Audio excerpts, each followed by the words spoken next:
نحمده ونصلي على رسوله الكريم اما بعد اعوذ باللہ من الشیطان الرجیم بسم اللہ الرحمن الرحیم له معقبات من بین یدیہ ومن خلفہ یحفظونہ من امر اللہ ان اللہ لا یغیر ما بقوم حتی یغیروا ما بانفسہم وَإِذَا أَرَادَ اللَّهُ بِقَوْمٍ سُوءًا فَلَا مَرَدَّ لَهُ وَمَا لَهُم مِّن دُونِهِ مِن وَالٍ صدق اللہ العظیم۔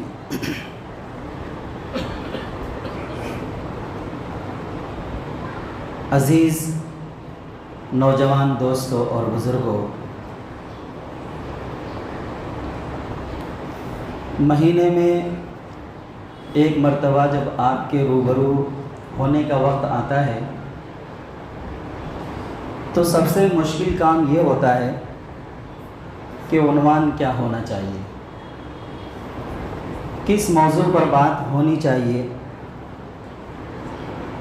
ہماری قوم و ملت کے افراد جو اپنا قیمتی وقت نکال کر یہاں وقت سے پہلے آتے ہیں تو کوشش یہ ہوتی ہے کہ ان کا وقت ضائع نہ ہونے پائے، لیکن اس قدر حالات و واقعات آج کل رونما ہو رہے ہیں کہ عنوان کا انتخاب ہی مشکل ہو جاتا ہے کہ کس عنوان پر کن حالات پر بات کی جائے۔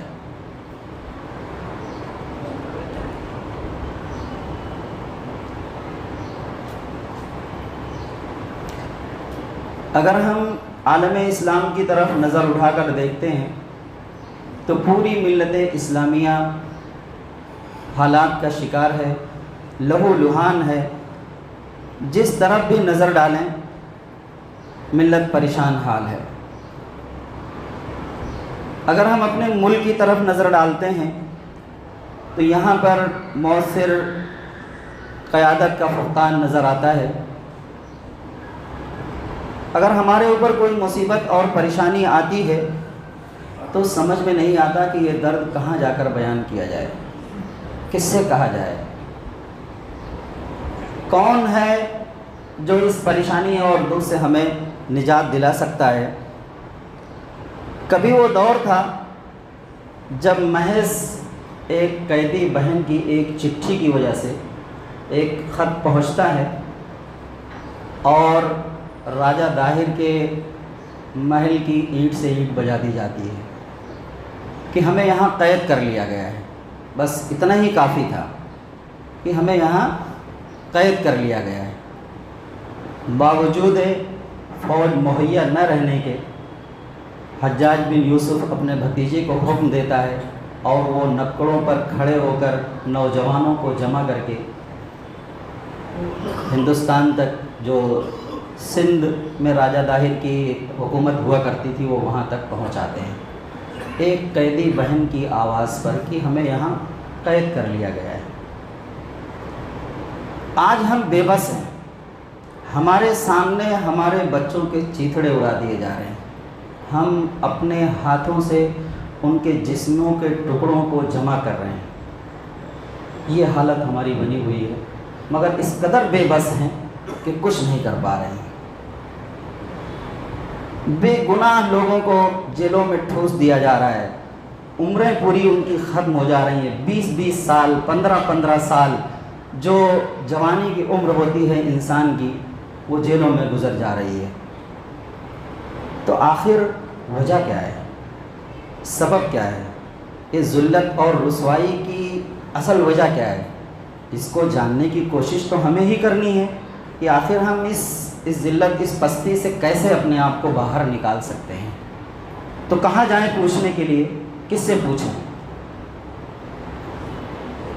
اللہ تبارک تعالیٰ نے اور اللہ کے رسول صلی اللہ علیہ وآلہ وسلم نے ہمیں اپنی کتاب کے ذریعے سے اور اللہ کے رسول نے اپنے اقوال کے ذریعے سے ہمیں اس کا سبب بھی بتلایا ہے اور اس کا ازالہ بھی بتلایا ہے کہ یہ کیا سبب ہو سکتا ہے اور اس کا کیا لاہی عمل آپ طے کر کے اس حالات سے باہر نکل سکتے ہیں۔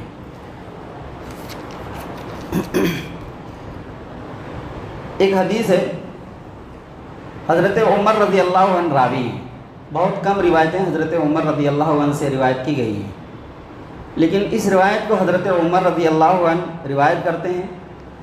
مسلم شریف کی یہ حدیث ہے کہ نبی صلی اللہ علیہ وآلہ وسلم نے فرمایا، بے شک اللہ تعالیٰ بہت سے لوگوں کو قرآن سے بلند کرتا ہے اور اس سے دوسرے لوگوں کو پستی میں ڈال دیتا ہے۔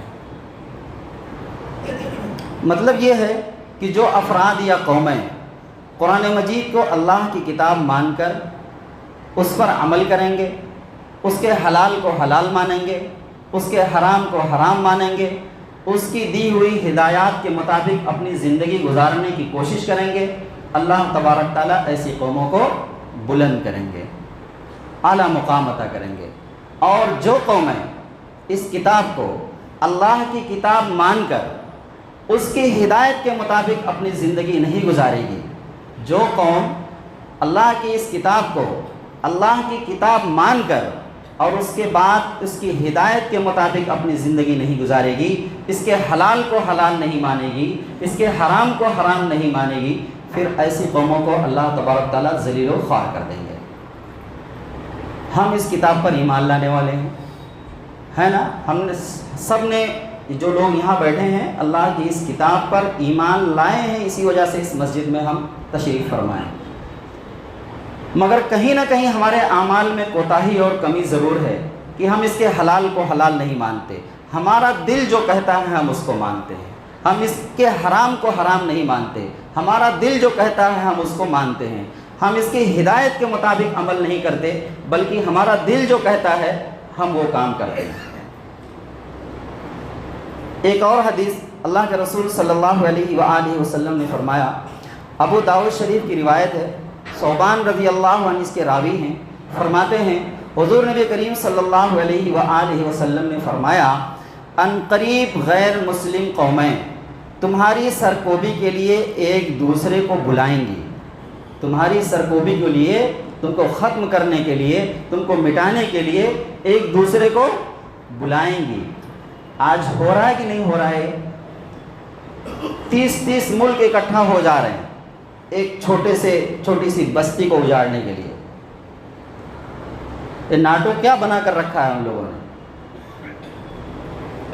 افغانستان کا کیا حشر کیا ان لوگوں نے؟ اللہ کے رسول صلی اللہ علیہ وآلہ وسلم نے فرمایا کہ ان قریب غیر مسلم قومیں تمہاری سرکوبی کے لیے ایک دوسرے کو بلائیں گی اور وہ سب مل کر دھاوا بول دیں گے، جیسا کہ بہت سے کھانے والے افراد ایک دوسرے کو بلا کر دسترخوان پر ٹوٹ پڑتے ہیں۔ ایک آدمی نے عرض کیا، حضور کیا اس وقت ہماری تعداد تھوڑی ہوگی؟ اللہ کے رسول صلی اللہ علیہ وآلہ وسلم نے فرمایا، نہیں، اس وقت تعداد تو بہت زیادہ ہوگی، لیکن کوئی حیثیت نہیں ہوگی، تمہاری کوئی حیثیت نہیں ہوگی۔ تم جو ہے نا، سیلاب کے ساتھ جو اوپر جھاگ اور تنکے بہتے ہیں، جیسے ان تنکوں اور جھاگ کی کوئی حیثیت نہیں ہوتی ہے، اس سے کچھ بننے بگڑنے والا نہیں ہوتا ہے، ایسے ہی تمہاری حیثیت ہوگی، بے روب ہو جاؤ گے، جو روب ہے وہ نکال دیا جائے گا۔ یہ حدیث کے الفاظ ہیں۔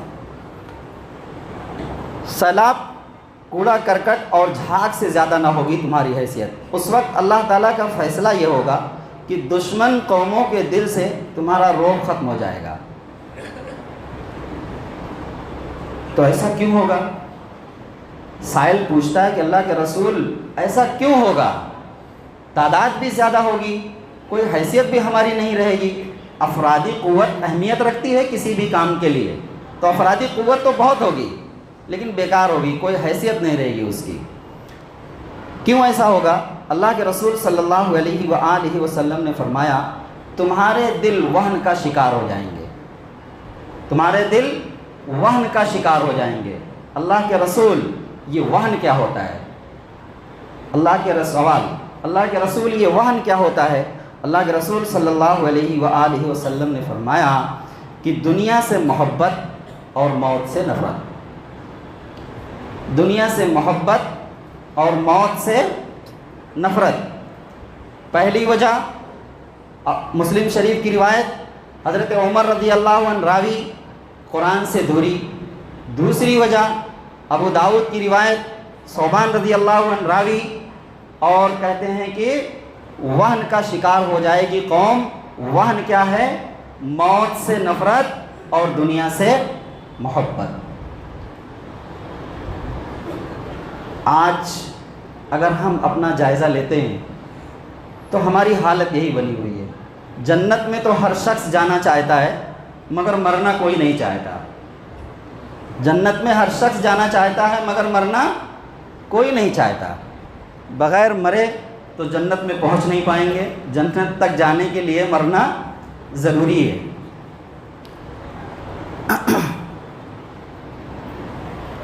ہو گیا؟ تو یہ تین چیزیں ہمیں جو ہے علاج کے طور پر بتلائی گئی ہیں۔ سب سے پہلے تو ہم اپنے تعلق کو قرآن سے مضبوط کر لیں۔ قرآن سے ہم اپنے تعلق کو مضبوط کریں، اس کے حلال کو حلال جانیں، اس کے حرام کو حرام جانیں، اس کی ہدایت کے مطابق عمل کریں۔ اللہ تبارک تعالیٰ نے قرآن مجید کے اندر ارشاد فرمایا کہ پورے کے پورے دین میں داخل ہو جائیں۔ تھوڑا موڑا دین پر عمل کرنے سے کام نہیں چلے گا۔ ہم لوگ تھوڑا موڑا عمل کرتے ہیں، اس لیے ذلت اور رسوائی ہمارا مقدر بنی ہوئی ہے۔ تھوڑے سے کام چلنے والا نہیں ہے، پورے کے پورے دین میں داخل ہو جائیں۔ جو قرآن ہمیں ہدایت دے رہا ہے، اگر دنیاوی اعتبار سے ہمارا کہیں کچھ نقصان محسوس ہو رہا ہے قرآن کی ہدایت کے مطابق، تو ہم اپنے دنیاوی نقصان کو برداشت کر لیں مگر قرآن کی ہدایت کو نظر انداز نہ کریں۔ یہ تھوڑا نقصان جو بظاہر ہمیں دکھائی دے رہا ہے یہ وقتی ہے، اللہ تبارک تعالیٰ انشاءاللہ اس نقصان کو بھی فائدے میں تبدیل کر کے ہمارے سامنے رکھ دیں گے۔ وہ اسباب، وہ مسبب الاسباب ہے، اسباب کا پیدا کرنے والا ہے وہ رب ہمارا۔ تو یہ ہماری جو نظر ہے، کوتاہ نظر جو ہمیں نقصان دکھا رہی ہے، ہم اپنی اس آنکھ کے دھوکے میں نہ آئیں، بلکہ جس رب کی ہدایت پر ہم نے عمل کرنے کا عہد کیا ہے اس کی ذات پر ہم بھروسہ رکھیں کہ جس کے لیے ہم تھوڑا سا یہ مادی منافع کو ہم اپنے ٹھکرا رہے ہیں، اللہ تبارک تعالیٰ اس سے زائد ہمیں عطا کر کے دے گا انشاءاللہ، محض قرآن کی ہدایت پر عمل کرنے کی وجہ سے۔ پہلی بات تو یہ ہو گئی۔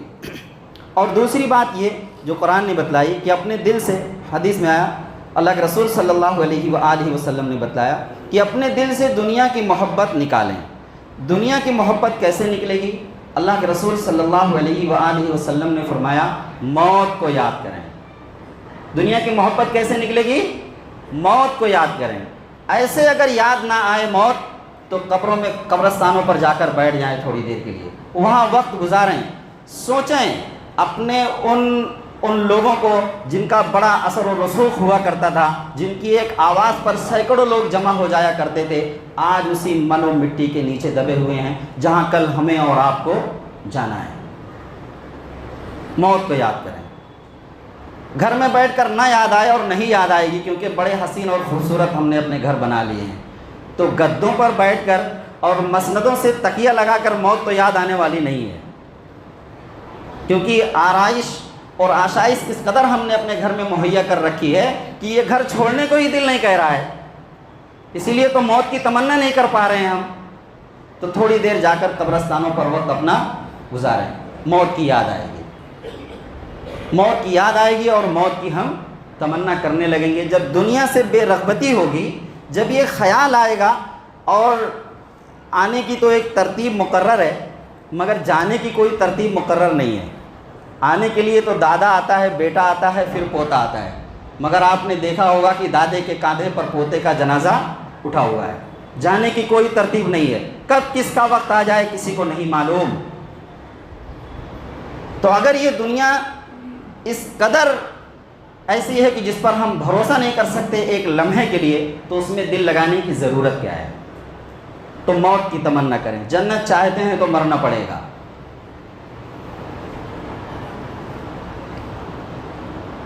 قبرستانوں میں جائیں، کچھ وقت وہاں پر گزاریں، موت سے تو بالکل بے خوف ہو جائیں، موت سے ڈرنا نہیں ہے، ہر وقت اس کے لیے تیار رہیں۔ آپ یقین جانیں موت جیسے آنی ہے ویسے ہی آ کر رہے گی، آپ اس کے طریقہ کار کو بھی ٹال نہیں سکتے۔ ہم دیکھتے ہیں آئے دن اپنی نظروں سے، ہماری یہ آنکھیں دیکھتی ہیں کہ انسان جا رہا تھا کسی بہت ہی اہم کام کو انجام دینے کے لیے، اپنے گھر والوں کو بول کر گیا تھا کہ میں بھی یہ کام آپ کے لیے کر کے آتا ہوں، اور وہاں سے اس کی میت اٹھ کر اس کے گھر تک آ رہی ہے۔ تو ایسی بے بھروسہ زندگی کو آخر ہم کب تک سہارا دے سکتے ہیں؟ تو موت جیسے آنی ہے ویسے آ کر رہے گی، اس کو ہم ٹال نہیں سکتے۔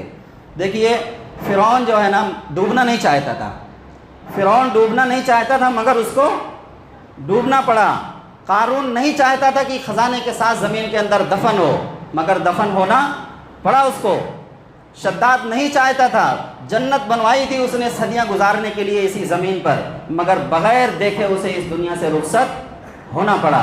عاد و ثمود جن کو اپنی کاریگری پر بڑا فخر تھا، قرآن کہتا ہے کہ ہم نے ان کو پٹک پٹک کر زمین ایسی ہوا چلائی اللہ تبارک تعالیٰ نے کہ زمین پر پٹک پٹک کر ان کی جانوں کو نکالا ان کے جسموں سے، اور قرآن کہتا ہے کہ وہ زمین پر اس طرح سے پڑے تھے جیسے کھجور کے تنے پڑے رہتے ہیں، جیسے کھجور کے درخت اکھڑنے کے بعد زمین پر کیسے دکھائی دیتے ہیں ویسے ان کے جسم پڑے ہوئے تھے زمین پر، کیونکہ ان کے قد بہت اونچے ہوا کرتے تھے۔ تو موت سے بالکل نہ ڈریں، موت جیسے آنی ہے ویسے آ کر رہے گی، آپ اس سے بچ نہیں سکتے ہیں۔ حضرت خالد بن ولید رضی اللہ عنہ کا وہ قول بہت ہی مشہور ہے، انہوں نے کہا کہ کہہ دو دنیا کے بزدلوں سے کہ اگر موت میدان جنگ میں ہوتی تو خالد آج بستر پر پڑھ کر ایڑیاں رگڑتے ہوئے اپنی جان نہ دیتا۔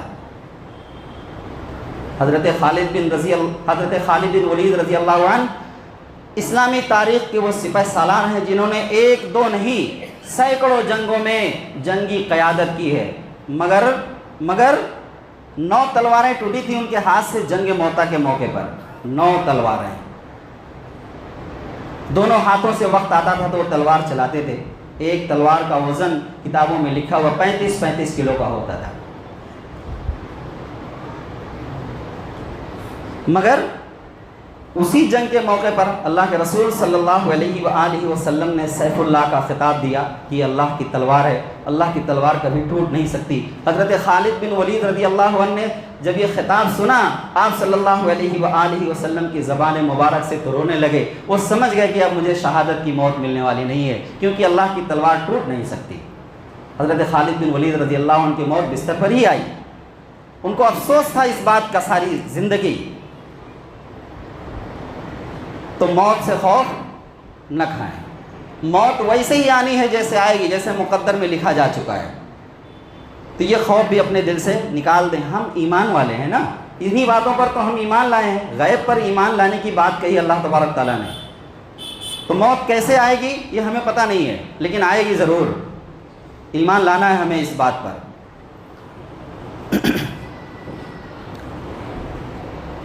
یہ تو وہ باتیں ہو گئی جس کو ہمیں اللہ اور اللہ کے رسول صلی اللہ علیہ وآلہ وسلم نے بتلائی ہیں، اس پستی سے باہر نکلنے کے اسباب، کہ ہم اپنے تعلق کو قرآن سے خوب مضبوط کر لیں، اس کی ہر ہدایت پر عمل کرنے کی کوشش کریں، اور دنیا سے محبت نہ کریں، اور موت کو یاد کرتے رہیں۔ اب یہ دنیا جو ہے نا دارالاسباب ہے، اسباب کے تحت اللہ تبارک تعالیٰ نے اس کو باندھ رکھا ہے۔ ہم اکثر ان چیزوں کو نظر انداز نہیں کر سکتے، تو جو عوامل ہو سکتے ہیں، جو ضرورتیں ہو سکتی ہیں ہماری اپنے آپ کو اس پستی سے باہر نکالنے کی، اس کو ہم اختیار کریں۔ اس میں کیا ہو سکتا ہے؟ سب سے اول درجے پر جو چیز آتی ہے وہ ہے علم۔ کیا ہے؟ کون سی چیز ہے سب سے اول درجے پر انسان کو پستی سے باہر نکالنے کے لیے؟ علم۔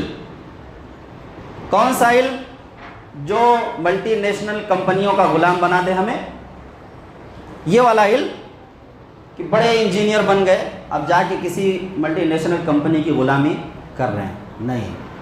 علم وہ علم ہو ہی نہیں سکتا جو انسان کے اندر تبدیلی نہ پیدا کر دے، جو انقلاب نہ برپا کر دے۔ ایسا علم جو انقلاب برپا کر دے قوم و ملت کے درمیان، ایسے علم کی ضرورت ہے۔ آج اگر ہم اسلام کو نظام حیات کے طور پر پیش کرنا چاہیں تو نہیں کر سکتے، ہم کہہ تو سکتے ہیں لیکن اگر وہ لوگ دلائل ہمارے سامنے رکھیں کہ اگر آپ یہ کہتے ہیں کہ اسلام ایک نظام حیات ہے، محض ایک مذہب، ایک دین نہیں ہے، تو آپ ڈھیر ہو جائیں گے۔ وہ کہیں گے اگر اسلام نظام حیات ہوتا تو آپ کی قوم آج سب سے زیادہ ان پڑھ نہ ہوتی، کیونکہ آپ کا نبی جو دنیا میں تشریف لایا اس کے اوپر سب سے پہلی وحی جو نازل ہوئی وہ اقرا تھی، پڑھو کا لفظ استعمال کیا اللہ تبارک تعالیٰ نے، اور آج یہی قوم سب سے زیادہ ان پڑھ اور گنوار ہے۔ اگر آپ اسلام کو نظام حیات کے طور پر پیش کرنا چاہتے ہیں، آپ یہ کہتے ہیں کہ اسلام ایک ایسا نظام پیش کرتا ہے کہ جہاں پر کوئی بھکاری نہیں ہوگا، کوئی مانگنے والا نہیں ہوگا، ایک زکوٰۃ کا بہترین نظام ہے، آپ اسلام کی اس 1400 سال پرانی تاریخ کو پیش کرتے ہیں، تو وہ کہیں گے کہ آپ دیوانے ہو گئے ہیں۔ انہوں نے تو کر کے دکھایا مگر آپ نہ کر سکے۔ آج آپ کی قوم میں تو سب سے زیادہ بھکاری آپ کے اندر موجود ہیں۔ تو اسباب جو کچھ ہو سکتے ہیں، اللہ تبارک تعالیٰ نے اس کائنات کو پیدا کرنے کے بعد اسباب کے تحت باندھ رکھا ہے۔ آسمان کو فرشتے اٹھائے ہوئے ہیں، اسباب کے تحت باندھ رکھا ہے۔ یہی آیت جو ابھی ہم نے آپ حضرات کے سامنے تلاوت کی ہے، جس میں اللہ تبارک تعالیٰ نے فرمایا لَهُ مُعَقِّبَاتٌ مِّن بَيْنِ يَدَيْهِ وَمِن خَلْفِهِ يَحْفَظُونَهُ مِنْ أَمْرِ اللَّهِ۔ اللہ تبارک تعالیٰ نے ارشاد فرمایا، یہ آیت کا پہلا ٹکڑا ہے، ہر شخص کے آگے اور پیچھے وہ نگراں فرشتے مقرر ہیں جو اللہ کے حکم سے باری باری اس کی حفاظت کرتے ہیں۔ وہ لکھنے پڑھنے والے فرشتے الگ ہیں، کرامن کاتبین۔ ہماری اور آپ کی حفاظت کے لیے اللہ تبارک تعالیٰ نے فرشتے مقرر کر رکھے ہیں۔ اسباب کے تحت اس دنیا کے نظام کو باندھ رکھا ہے اللہ تبارک تعالیٰ نے۔ تو اسباب کے تحت جو کچھ ہو سکتا ہے اس پستی اور ذلت سے نکلنے کے لیے ہم اس کو اختیار کریں۔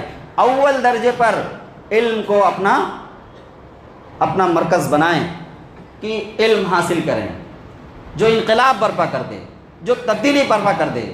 یہ کون حاصل کرے گا؟ کیرلا والے حاصل کریں گے، آندھرا والے حاصل کریں گے، تلنگانہ والے حاصل کریں گے۔ کون کرے گا یہ تبدیلی؟ کون لائے گا؟ ممرا والے حاصل کریں گے، تنور نگر والے نہیں۔ ہمارے اور آپ کے گھر میں، ہمارے اور آپ کے گھر میں ایسے لوگ پیدا ہوں، ہم اپنے بچوں کے ساتھ ایسا کچھ ترتیب دیں، نظام، کہ یہ تبدیلی انقلاب برپا کرنے والا شخص ہمارے اور آپ کا گھر کا بندہ ہو۔ وہ کیرلا کا نہ ہو، ہم امید نہ لگائیں، وہ تلنگانہ کا نہ ہو، نہیں۔ کہاں کا ہونا چاہیے؟ وہ ہمارے اور آپ کے گھر کا ہونا چاہیے۔ کیسے کر سکتے ہیں اس کو؟ آپ لوگ مجھ سے زیادہ پڑھے لکھے علم والے ہیں، اس تعلق سے غور و فکر کرنے کی ضرورت ہے۔ اپنا ایک جو ہے، جیسے جب ہم کوئی کاروبار اور کوئی تجارت شروع کرتے ہیں، یا دنیا کے اعتبار سے تو ہم بڑے جو ہے عقل مند ہیں، اپنا ایک ٹارگٹ طے کر لیتے ہیں کہ ہمیں یہاں تک پہنچنا ہے، مگر دین کے اعتبار سے، قوم کے اندر تبدیلی لانے کے اعتبار سے، کوئی انقلاب برپا کرنے کے اعتبار سے ہم اپنے اندر کوئی ٹارگٹ نہیں طے کر پاتے۔ طے کریں اس کے لیے کہ ہمیں اپنے بچے کو ایسا بنانا ہے۔ تو علم کو سب سے پہلے ہتھیار کے طور پر استعمال کریں اس امت کے اندر تبدیلی لانے کا۔ علم جو ہے انسان کو کیسے بلند کرتا ہے، کیسے گھٹا ٹوپ اندھیروں سے باہر نکالتا ہے۔ ایک دو مثالیں جو ہے میں قرآن کے ذریعے حضرات کے سامنے رکھنا چاہتا ہوں۔ حضرت یوسف علیہ السلام کو جیل میں ڈال دیا گیا، حضرت یوسف علیہ السلام کو جیل میں ڈال دیا گیا۔ کیا سبب بنا جیل سے باہر نکلنے کا؟ کوئی پوچھنے والا نہیں تھا، وہ ڈالنے والا بھی بھول گیا تھا کہ کسی کو جیل میں ڈالا گیا، 8 سال گزر گئے تھے۔ کیا سبب بنا جیل سے باہر آنے کا؟ کوئی بتا سکتا ہے؟ علم۔ کس چیز کا علم؟ خواب کی تعبیر دینے کا۔ خواب کی تعبیر دینے کا علم سبب بنا جیل سے باہر نکلنے کا۔ حضرت سلیمان علیہ السلام کا دربار سجا ہوا ہے، بیٹھے ہیں، آیا وہ حدود آ کر ان کے سامنے بولا کہ میں بھی ایک ایسی قوم کے سامنے سے میرا گزر ہوا کہ جہاں کے لوگ اللہ کو چھوڑ کر سورج کی پوجا کرتے ہیں۔ اچھا ایسا بھی ہے کیا؟ حضرت سلیمان علیہ السلام نے کہا کہ کون ہے جو اس کے آنے سے پہلے اس کے تخت کو میرے پاس حاضر کر سکتا ہے؟ قال عفریت من الجن، قرآن کہتا ہے قال عفریت من الجن انا آتیک بہ قبل ان تقوم من مقامک۔ ایک قوی ہیکل جن نے کہا آپ اپنی جگہ سے اٹھے بھی نہ ہوں گے، یعنی یہ مجلس برخاست بھی نہ ہوئی ہوگی، اس سے پہلے میں وہ تخت آپ کے سامنے لا کر حاضر کروں گا۔ مجلس برخاست ہونے میں 1 گھنٹہ بھی لگ سکتا ہے، آدھا گھنٹہ بھی لگ سکتا ہے، زیادہ چلی تو 2-3 گھنٹے بھی لگ سکتے ہیں۔ ایک شخص کہتا ہے قال الذي عنده علم من الكتاب انا آتيك به قبل ان يرتد اليك طرفك، جس کے پاس کتاب کا علم تھا وہ بول اٹھا میں آپ کی آنکھ کی پلکیں جھپکنے سے پہلے اس کے تخت کو یہاں لا کر حاضر کروں گا۔ کس کی بنیاد پر؟ کس کی بنیاد پر؟ علم کی بنیاد پر، کتاب کی علم کی بنیاد پر۔ اس نے کہا قال الذی عندہ علم من الکتاب، جس کے پاس کتاب کا علم تھا وہ بول اٹھا کہ آپ کی پلک نہیں جھپکے گی اس سے پہلے میں اس کے تخت کو یہاں لا کر حاضر کروں گا۔ آج بہت ساری چیزیں ایسی ہوتی ہیں، آپ ایک میسج اپنے موبائل میں لکھ کر ڈالتے ہیں اور ہزاروں کلومیٹر دور چلا جاتا ہے۔ کس چیز کی بنیاد پر؟ علم کی بنیاد پر۔ آپ یہاں بیٹھ کر بات کر رہے ہیں، 5000 کلومیٹر آدمی بیٹھا ہوا ہے، کوئی تار کا کنیکشن نہیں ہے، آپ کی پوری آواز وہاں جا رہی ہے اور وہاں سے جو وہ جواب دیتا ہے آپ یہاں بیٹھ کر سن رہے ہیں۔ کس کی بنیاد پر؟ بولیے کس کی بنیاد پر؟ علم کی بنیاد پر۔ یہ ہے انقلاب، یہ ہے تبدیلی۔ جب تک ہم ایسے علوم حاصل کرتے رہے، قوموں کو دیتے رہے، تب تک ہم اول درجے پر رہے۔ آج ہماری حالت کیا بنی ہوئی ہے؟ تو سب سے پہلے علم کو ہتھیار بنائیں۔ اس پستی سے نکلنے کے لیے، اس زوال سے نکلنے کے لیے سب سے پہلے کس چیز کو ہتھیار بنائیں؟ علم کو ہتھیار بنائیں۔ ایسا علم جو انقلاب برپا کر دے، جو تبدیلی برپا کر دے، غلامی نہ برپا کرے، جا کے کسی ملٹی نیشنل کمپنی کے غلام نہ بن جائیں، ایسے علم کی ضرورت نہیں ہے۔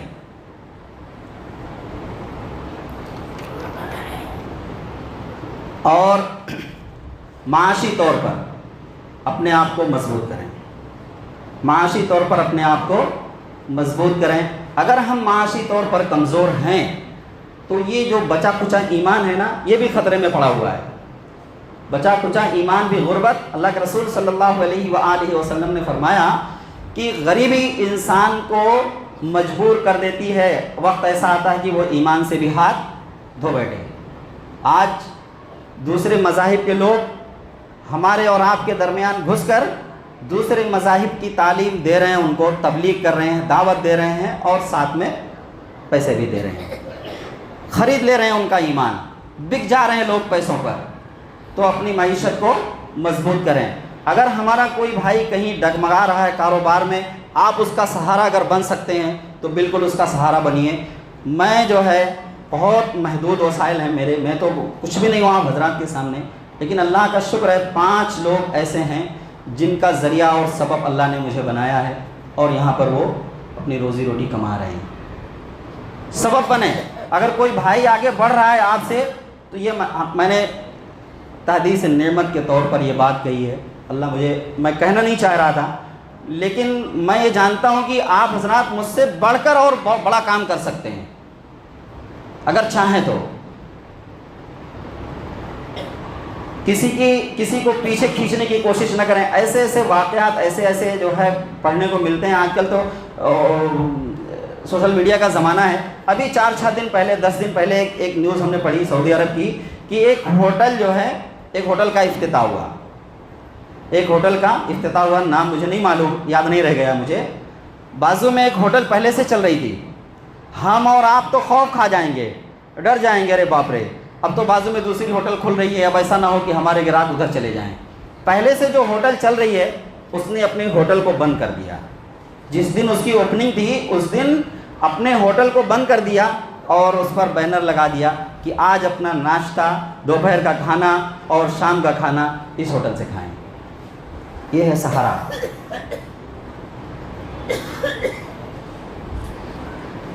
ہم اور آپ اگر ایک دوسرے کو سہارا نہیں دیں گے تو کون آئے گا ہمیں اور آپ کو سہارا دینے کے لیے؟ تو معیشت کو مضبوط کرنے کی کوشش کریں۔ پیسے بیکار کاموں میں ضائع نہ کریں، بیکار کاموں میں ضائع نہ کریں۔ برتھ ڈے کی پارٹیاں ہو گئیں یا جو ہے شادی بیاہ کی فضول خرچیاں ہو گئیں، ان میں پیسے کو ضائع نہ کریں۔ اپنے بچوں کی تعلیم، اعلیٰ تعلیم کے لیے ان پیسوں کو بچا کر رکھیں اور خرچ کریں۔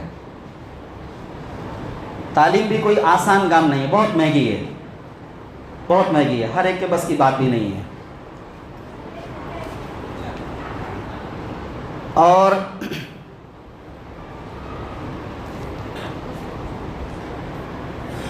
یہ چند چیزیں ہو سکتی ہیں جو ہمیں جو ہے، اس سے پہلے بھی ہم نے اور بہت ساری ایک تفصیل کے ساتھ تقریباً 3 مہینہ پہلے تسلسل کے ساتھ اور کیا چیزیں ہو سکتی ہیں ہمیں اس زوال سے باہر نکالنے کی، ہم نے اس کو یہاں پر رکھی تھی آپ حضرات کے سامنے، اس کو میں دہرانا نہیں چاہتا۔ اور اپنے آپ کو جیسے ہم معاشی طور پر مضبوط کریں ویسے جسمانی طور پر بھی ہم اپنے آپ کو مضبوط بنائیں۔ اللہ کے رسول صلی اللہ علیہ وآلہ وسلم نے کمزور مومن کو پسند نہیں کیا ہے۔ وہ حضرت عمر رضی اللہ عنہ کا وہ قول ہم خوب جانتے ہیں کہ ایک نوجوان جب تھوڑا سست چال ان کے سامنے سے چلتا ہوا گزرا تو حضرت عمر رضی اللہ عنہ نے اس کے سامنے اپنے درے کو لہرایا، کیا ہوا ہے تجھے، بیمار ہے؟ نہیں، پھر آئندہ اگر ایسی چال چلتا ہوا میرے سامنے آئے گا تو اس درے سے خبر لوں گا۔ تو یہ گٹکا پھٹکا اور جو بھی کچھ صحت کے لیے نقصان دہ چیزیں ہیں اس سے ہم اپنے آپ کو دور رکھیں۔ خاص طور سے ہم اپنے نوجوانوں سے درخواست کرتے ہیں، اب آپ کے پاس وقت نہیں بچا ہے، وقت نہیں ہے آپ کے پاس۔ آپ یہ نہ سوچیں کہ اب 25 30 50 سال موقع مل جائے گا، نہیں۔ یہ آیت جو ہے، جو جس آیت کی ہم نے تلاوت کی ہے، یہ آیت ہمیں جھنجھوڑ رہی ہے اور بتلا رہی ہے۔ اس کا ترجمہ میں آپ حضرات کے سامنے رکھ کر بات ختم کرتا ہوں، بات بہت طویل ہو گئی ہے۔ اللہ تبارک تعالیٰ نے فرمایا، یقین جانو کہ اللہ کسی قوم کی حالت اس وقت تک نہیں بدلتا جب تک وہ خود اپنے حالات میں تبدیلی نہ چاہے۔ تو شروعات ہم کو اور آپ کو کرنی ہوگی۔ جب ہم سوچیں گے اپنے آپ کو بدلنے کے لیے، کچھ کوششیں کریں گے، اسباب کو اختیار کریں گے، تب پھر اللہ تبارک تعالیٰ کی مدد ہوگی۔ اور جب اللہ کسی قوم پر کوئی آفت لانے کا فیصلہ کر لیتا ہے تو اس کا ٹالنا ممکن نہیں ہے۔ کہیں ایسا تو نہیں ہے کہ ہمارے لیے ایسا فیصلہ ہو چکا ہے تو اس کو کون ٹال سکتا ہے؟ اللہ تبارک تعالیٰ نے فرمایا، اور ایسے لوگوں کا خود اس کے سوا کوئی رکھوالا نہیں ہے۔ اگر اللہ نے ایسا فیصلہ کر لیا ہے ہمیں اور آپ کو آفت اور مصیبت میں مبتلا کرنے کا، تو اس آفت اور مصیبت سے ہمیں کوئی باہر نہیں نکال سکتا۔ کون نکال سکتا ہے؟ اللہ تبارک تعالیٰ ہی باہر نکال سکتے ہیں۔ تو اول جو کچھ یہاں پر باتیں رکھی گئی ہیں، کوشش کریں اس کو عمل میں لانے کی اور اللہ سے اپنے تعلق کو خوب مضبوط بنائیں۔ اللہ ہی ہمیں ان آفت اور مصیبت سے باہر نکال سکتا ہے۔ حضرت یونس علیہ السلام جب مچھلی کے پیٹ میں گئے، اللہ تبارک تعالیٰ نے کہا کہ اگر یونس یہ تسبیح نہ پڑھتے، کون سی تسبیح؟ لا الہ الا انت سبحانک انی کنت من الظالمین، تو فیصلہ ہو چکا تھا، یہ قیامت تک اسی مچھلی کے پیٹ میں پڑے رہتے۔ مگر اللہ نے وہ تسبیح کے ذریعے ان کو اس مصیبت سے باہر نکالا۔ تو اللہ ہی ہمیں اس مصیبت سے، اس پریشانی سے باہر نکالے گا، مگر کوشش تو ہمیں کرنی ہوگی۔